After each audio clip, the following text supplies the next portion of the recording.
Ал құрметті көрермен, бұл жерде енді жолды қарап жүріп, тек қана жол саласының бұзылушылығы емес, бұл жерде де тіл мәселесі орын алып тұр. Және де тіл заңнамасының бұзылуын да көріп тұрсыздар. Мына астында құлап жатқан Новопавловка 12 деген бұл осы жердегі бір жыл бұрын атауы өзгерген Новопавловка ауылы қазір Құмақсай деп аталады. Яғни біріншіден Қазавтожол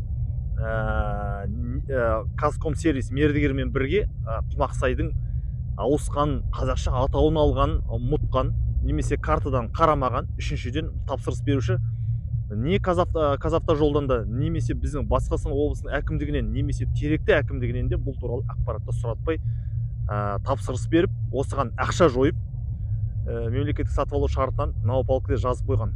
Және де онысы құлап жатыр. Немесе енді қондырамыз деп әкеліп тұр мына жерде. Өздеріңіз көріп тұрсыздар.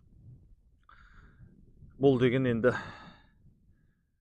өзіміздің тарихымызды, тілімізді, заңымызды құрметтемеу деп есептеймін өз басым. Бұл туралы бөлек арыз жазылатын болады.